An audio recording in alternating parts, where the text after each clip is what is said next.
Assalamualaikum warahmatullahi wabarakatuh. Perkenalkan, saya Sinta Pratiwi dan teman saya Dia Ul Ikrimah. Baiklah, di sini kami akan menjelaskan mengenai materi ke-6, yaitu kebutuhan hara bagi tumbuhan.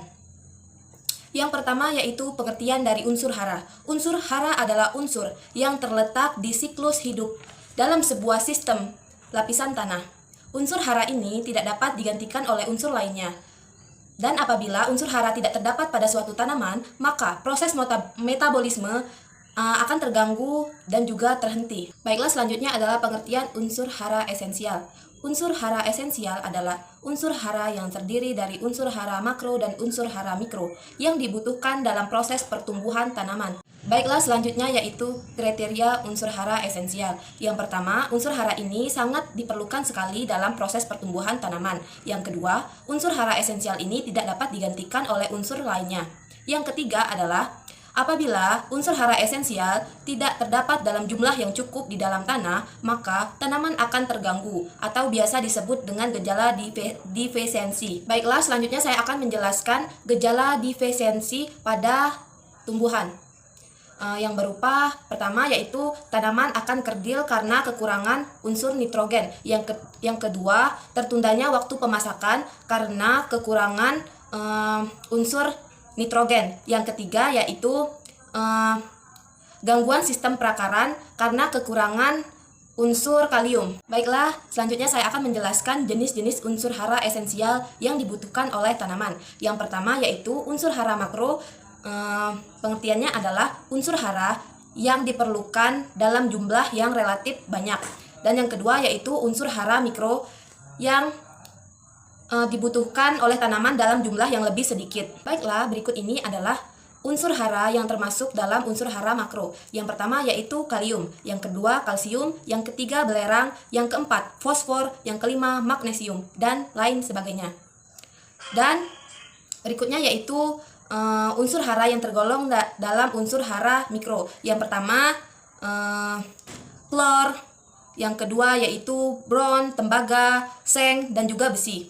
Selanjutnya saya akan menjelaskan fungsi dari unsur hara terhadap pertumbuhan dan juga perkembangan tanaman. Yang pertama yaitu karbon. Karbon berfungsi sebagai bahan utama untuk pembangunan bahan organik. Yang kedua yaitu oksigen, yaitu sebagai pembangun bahan organik, dan yang ketiga yaitu hidrogen, yaitu sebagai elemen penting untuk pembangunan bahan organik. Keempat yaitu nitrogen. Nitrogen berfungsi untuk pembentukan vegetatif tanaman. Yang kelima yaitu fosfor. Fosfor berfungsi untuk merangsang pertumbuhan akar. Yang keenam yaitu kalium. Kalium di sini berfungsi untuk pembentukan protein dan juga karbohidrat. Yang ketujuh yaitu kalsium yang berfungsi untuk merangsang pertumbuhan akar-akar, pembentukan bulu-bulu akar. Dan yang ke-8 yaitu ada magnesium. Magnesium di sini berfungsi untuk pembentukan buah. Dan yang ke-9 yaitu ada belerang. Belerang di sini berfungsi untuk membentuk bintil-bintil akar. Baiklah, berikutnya yaitu besi dan tembaga. Besi dan tembaga berfungsi untuk membentuk klorofil. Dan yang ke-11 yaitu mangan. Mangan di sini berfungsi untuk membentuk protein dan juga vitamin tertentu. Baiklah, berikutnya yaitu seng. Di sini seng berfungsi untuk mendorong pertumbuhan tanaman. Dan yang ke-13 yaitu ada boron. Di sini boron sebagai alat transportasi karbohidrat dalam tubuh tumbuhan. Dan yang terakhir ada klor. Di sini klor berfungsi untuk meninggikan hasil tanaman kering seperti tanaman tembakau dan juga kopi. Kemudian ada unsur beneficial. Unsur beneficial ialah unsur yang menstimulasi pertumbuhan tanaman, tapi hanya bersifat esensial atau hanya bersifat esensial bagi spesies tanaman tertentu. Yang pertama ada silikon atau Si yang tersedia dalam bentuk silicic acid atau H4SiO4. Yang kedua ada sodium atau Na sebagai pengganti kalium bagi beberapa tanaman seperti bayam dan sugar beet. Sodium atau Na ini berguna pada konsentrasi yang rendah, tapi merugikan pada konsentrasi yang tinggi. Yang ketiga ada kobalt atau Co, yang keempat ada vanadium atau V, yang kelima ada litium atau Li, yang keenam ada rubidium atau Rb, yaitu sebagai pengganti kalium ketika fosfor berada dalam konsentrasi tinggi. Yang ketujuh ada strontium atau Sr sebagai pengganti kalsium jika kalsium harus tersedia banyak. Yang kedelapan ada aluminium atau Al. Yang kesembilan ada selenium, ke-10 ada iodin, yang ke-11 ada silver, dan yang ke-12 ada titanium. Ada 5 tipe gejala kekurangan unsur hara pada tanaman. Pertama ada klorosis, yang kedua ada nekrosis, Yang ketiga, hilangnya pertumbuhan baru. Yang keempat, akumulasi antosianin. Dan yang kelima ada stunting. Nah, yang pertama tadi itu ada klorosis. Nah, klorosis itu ialah keadaan jaringan tumbuhan yang gagal dalam pembentukan klorofil. Yang kedua, nekrosis, yaitu nekrosis itu kerusakan pada bagian sel. Sedangkan yang ketiga itu hilangnya pertumbuhan baru, artinya terhentinya pertumbuhan baru. Yang keempat, akumulasi antosianin, yaitu terdapat warna-warna seperti warna merah, biru, dan ungu itu pada bagian daun dan batang. Dan yang kelima itu ada stunting, yaitu pertumbuhan yang kerdil.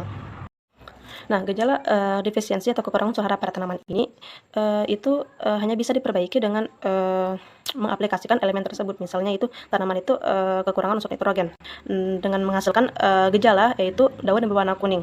Nah, cara mengatasinya itu yaitu harus memberi pupuk yang mengandung unsur nitrogen itu sendiri. Nah, perlu diingat juga jangan terlalu berlebihan untuk memberi pupuk yang mengandung unsur nitrogen, karena jika kelebihan maka tanaman itu bisa rentan terkena jamur, terkena bakteri, dan mudah patah. Itu bisa juga penurunan dari hasil produksinya. Nah, contoh defisiensi lain yaitu kekurangan unsur fosfor. Nah, unsur fosfor ini muncul dengan gejala yaitu daunnya itu di bawah daunnya itu berwarna merah keunguan dan di tepi daunnya itu sedikit hangus terbakar. Kemudian pertumbuhan daun itu kerdil dan pertumbuhan tanamannya itu juga kerdil.